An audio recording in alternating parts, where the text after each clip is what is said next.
अस्सलाम वालेकुम।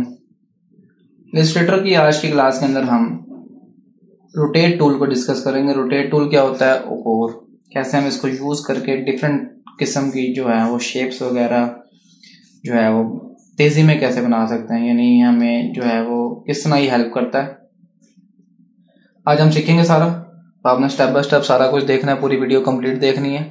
और आप चैनल पे न्यू है, चैनल को सब्सक्राइब करें। इससे पहले मैंने जो है वो शेप बिल्डर टूल और पाथ फाइंडर टूल भी सिखाया था, जिससे हम मुख्तलिफ शेप्स जो है वो बड़ी आसानी से जल्दी में बना सकते हैं। इसमें लोगोज वगैरह जो है वो हमारे सिंगल क्लिक के ऊपर जो है वो हम इसमें यहाँ पे क्रिएट कर सकते हैं। मुख्तलिफ शेप्स वगैरह को आपस में जोड़ना, काटना, ये जो सब कुछ मैंने इसमें सिखाया था। अगर आपने वो वाली क्लासेस मेरे नहीं देखी तो ये ऊपर लिंक आ रहा है, यहाँ पे आप जाके वो क्लासेस देख सकते हैं। आज का टूल जो है वो हमारा रोटेट टूल है। आज भी बड़े मजेदार टूल है। इलस्ट्रेटर में आइए समझेंगे, इसमें काफी सारे टूल्स ऐसे हैं जो हमें काफी हेल्प करते हैं और काफी जो है वो मजेदार टूल्स हैं। तो स्टार्ट करते हैं। सबसे पहले लेट्स सपोज मैं जो है वो यहाँ पे एक रेक्टेंगल बना लेता हूँ। रेक्टेंगल का मैं क्या करता हूँ, कलर वगैरह थोड़ा सा चेंज कर लेते हैं, ब्लैक में कर लेते हैं, ठीक है। और उसके बाद जो है वो मैंने यहाँ पे रोटेट टूल के अंदर जो है वो यहाँ पे एक एंकर पॉइंट दरमियान में हमारे पास है, ठीक है। अगर मैं इसको रोटेट करूंगा तो ये इस एंकर पॉइंट के इर्द गिर्द क्या होगा, रोटेट करेगा, घूमेगा, ठीक है। अगर मैं इस एंकर पॉइंट की जो है वो जगह बदल दूं, यहाँ पे ले आऊं, तो ये क्या करेगा, इसके इर्द गिर्द घूमना स्टार्ट कर देगा, ठीक है। यानी जहां पे हम एंकर पॉइंट प्लेस करेंगे वो इसका एक्सिस बन जाएगा और इसके इर्द गिर्द क्या करेगा, ये रोटेट करना शुरू हो जाएगा, ठीक है। ये तो हो गया सिंपल, इसको रोटेट करना शेप्स को हम। अब यहाँ से ये शेप्स वगैरह मुख्तलिफ हमें कैसे बना के देता है वो हम आगे सीखते हैं। तो काफी मजेदार जो है वो शेप्स वगैरह ये बनाने में हमारी हेल्प करता है और बहुत ही आसानी से जो है वो हमें शेप्स वगैरह बना के देता है। लेट्स सपोज मैंने दोबारा एक रेक्टेंगल बनाया, थोड़ा सा छोटा कर लेते हैं यहाँ पे, ठीक है। उसके बाद मैंने रोटेट टूल लिया और रोटेट टूल लेने के बाद मैंने क्या किया, ऑल्ट प्रेस करके इसके ऊपर मैंने क्या कर दिया, क्लिक कर दिया, ठीक है। क्लिक करने के बाद मेरे पास एक डायलॉग बॉक्स ओपन हो जाएगा। इसमें यहाँ पे मेरे से क्या पूछ रहा है, एंगल पूछ रहा है। अब एंगल आप देखें -48 डिग्री सेंटीग्रेड के ऊपर है ये, और एंकर पॉइंट हमारा ये पड़ा है यहाँ पे, ठीक है। एंकर पॉइंट को चेंज करेंगे तो हो सकता है एंगल के मुताबिक ये अपनी शेप भी चेंज कर ले। अच्छा, यहाँ पे अगर मैं ओके करूंगा तो ये इस एंगल के ऊपर आ जाएगा, लेकिन अगर मैं इसकी कॉपी जनरेट करूंगा तो यहाँ पे हमारे पास एक और कॉपी जनरेट कर देगा। लेट्स सपोज मैं आपको ओके करके दिखाता हूँ। तो यहाँ पे इसने क्या किया, एंगल पहले ये स्ट्रेट था, अब इसने क्या कर दिया, हमें एंगल चेंज कर दिया, ठीक है। मैं ऑल्ट प्रेस करके दोबारा इसके ऊपर क्लिक करता हूं तो हमारे पास ये देखें, मैंने एंकर पॉइंट चेंज किया। एंकर पॉइंट चेंज होने के बाद उसने दोबारा -48 डिग्री सेंटीग्रेड पे इसको मूव कर दिया। कॉपी जनरेट करता हूं तो पहले ये वाला था हमारे पास, ठीक है। पहले वाला मैं आपको इसका कलर चेंज करके दिखाता हूँ कि पहले वाले का मैंने कलर जो है वो ब्लू कर दिया, ठीक है। पहले जो हमारे पास था वो ब्लू था, उसने क्या कर दिया, इसकी कॉपी जनरेट कर दी उसी कलर में, ठीक है। तो यहाँ पे ये जो है वो आप यूं चेंज कर सकते हैं। ऑल्ट प्रेस करके आपने इसके ऊपर क्लिक करना है और रोटेट टूल आपका सिलेक्ट हुआ वो, तो आप क्या कर सकते हैं, इसकी कॉपी जनरेट कर सकते हैं। अब लेट्स सपोज मैं आपको थोड़ा सा एक जरा मजेदार सी शेप बना के दिखाते हैं, ठीक है। रेक्टेंगल लेते हैं हम, रेक्टेंगल लेके इसको थोड़ा सा राउंड बना लेते हैं, ठीक है। जैसे अब सिंपल पत्तियां होती हैं फ्लावर की, ठीक है, वो बनाने की कोशिश करते हैं हम, ठीक है। और यहाँ पे मैंने क्या कर दिया, रोटेट टूल लिया। रोटेट टूल लेने के बाद मैंने इसको ऑल्ट प्रेस करके यहाँ पे मैंने क्या कर दिया, एंकर पॉइंट इसका, ये रेक्टेंगल टूल सिलेक्ट है, रोटेट टूल लेके ऑल्ट प्रेस करके मैंने एंकर पॉइंट क्या कर दिया, इसका यहाँ पे लगा दिया, ठीक है। अब यहाँ पे देखें मेरा एंकर पॉइंट ये पड़ा है यहाँ पे, ठीक है। अगर मैं आपको यहाँ पे मेरा क्या है, एंकर पॉइंट ये पड़ा, जूम करके दिखाता हूँ तो यहाँ पे हमारे पास ये इसका एंकर पॉइंट पड़ा, ठीक है। ये थोड़ा सा ग्रीन कलर का, शायद आपको नजर आ रहा होगा यहाँ पे ये एंकर पॉइंट, ठीक है।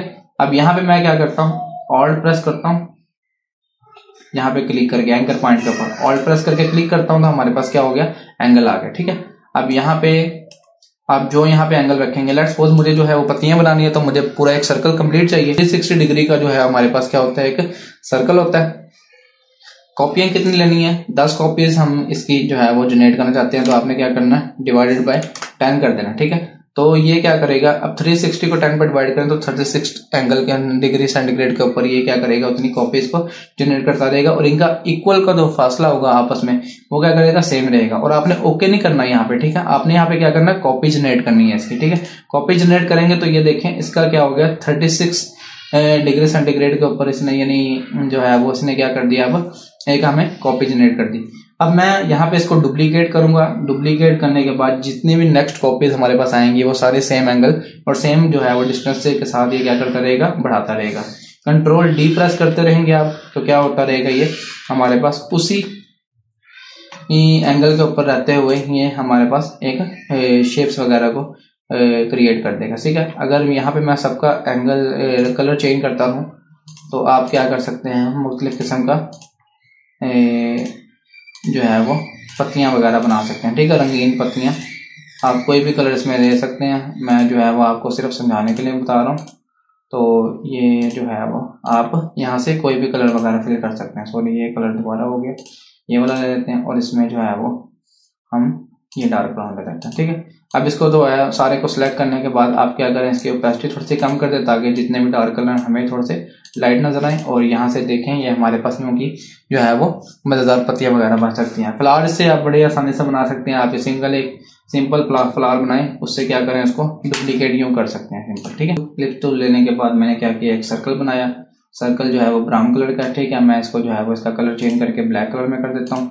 और यहाँ से मैं इसकी क्या करता हूँ, एक कंट्रोल सी से कॉपी करता हूँ और पेस्ट करता हूँ मैं इसके ऊपर। इसकी है कंट्रोल एफ। ठीक है, कंट्रोल एफ का मतलब है कि इसने कॉपी करके इसके ऊपर ही सेम क्या कर दिया, पेस्ट कर दिया। ठीक है, अब मैं इसको, अगर मैं इसको ऊपर वाली कॉपी का मैं अगर कलर चेंज करूँ, येलो कर देता हूँ। ठीक है, और मैं इसका साइज छोटा कर रहा हूँ तो यहाँ पे देखें ये साइज क्यों का छोटा कर रहा है। ठीक है, मुझे चाहिए सेंटर में बिल्कुल। आपने क्या करना है, कंट्रोल जी प्रेस करना है। सेंटर के लिए आपके ऑल्ट प्लस शिफ्ट को प्रेस करके इसको क्या करना है, ड्रैग करना है। ठीक है, तो ये हमारे पास सेंटर में ही छोटा होगा। ठीक है, अब यहाँ से देखें आप तो आपको यहाँ पे नजर आएगा कि हमारे पास ये एक सेंटर में बन गया। ठीक है, अब उसके बाद जो है वो हम एक यहाँ पे एक रेक्टेंगल ड्रॉ कर लेते हैं। रेक्टेंगल जो है वो मैं थोड़ा सा यहाँ पे, इसका कलर जो है वो हम ब्लैक कर लेते हैं इसको भी। ठीक है, और इसका कलर जो है वो हम थोड़ा ग्रीन टाइप नीचे वाले का हम जो है वो रेड ले लेते हैं। चलो अपने आप ये आप सिर्फ एक कलर कोई भी ले सकते हैं सिंपल, मैंने तो एक रेड ले लिया। ठीक है, अच्छा उसके बाद मैं इसको क्या करता हूँ, डायरेक्ट सिलेक्शन टूल लेता हूँ। ये एंकर जो है वो एंकर पॉइंट को सिलेक्ट करता हूँ, शिफ्ट प्रेस करके मैं क्या करता हूँ, राइट एरो जो है वो इसको प्रेस करता हूँ तो शेप हमारी एक्सपैंड हो जाएगी। ठीक है, इसी तरह यहाँ पे लेफ्ट एरो इसको ये करता हूँ और यहाँ पे करके जो है वो मैं इसको शिफ्ट प्रेस करके इसको, अब मैं क्या करता हूँ, रोटेट टूल लेता हूँ। रोटेट टूल से यहाँ पे सेंटर में रख के इसका ये एंकर पॉइंट यहाँ पे रखना है मैंने, क्योंकि इसके इर्द गिर्द मैंने सारा क्या करना, सर्कल कंप्लीट करना है।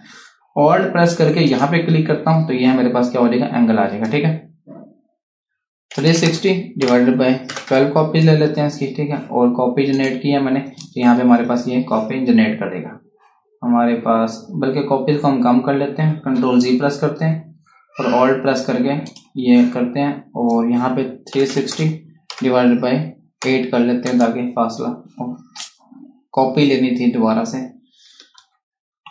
कॉपी लेनी है मैंने सिंपल ओके कर दिया। तो आपने ये गलतियां जो है वो नहीं करनी। ऑल्ट प्रेस करके 360 डिवाइडेड बाय 8। ठीक है, ताकि फासला थोड़ा सा ज्यादा हो और कॉपी जनरेट करेगा। ये हमारे पास आ गया। कंट्रोल डी प्रेस करते रहेंगे तो क्या करेगा, कॉपी जनरेट कर देगा। ठीक है, तो यूं जो है वो आप एक शेप वगैरह बना सकते हैं। ठीक है, तो यहाँ से मैंने जो है एक और शेप बना लिया। तो ये आपके ऊपर है कि आप किस ना किस शेप वगैरह बना सकते हैं। उम्मीद करते हैं ये वाली वीडियो जो है रोटेट टूल की भी आपको पसंद आई होगी। अगर वीडियो अच्छी लगी है तो लाइक करें, शेयर करें और बेल आइकन को क्लिक करें ताकि इस तरह की मजीद वीडियोस जो है वो आपको बर वक्त मिलती रहे। आगे नेक्स्ट जो हमारे पास जितने भी टॉपिक्स वगैरह होंगे उसमें हम इन टूल्स को फर्दर यूज करेंगे। अभी जो है मैं सिर्फ आपको इनको यूज करना सिखा रहा हूँ। मिलते हैं अगली वीडियो में, तब तक के लिए अल्लाह हाफिज।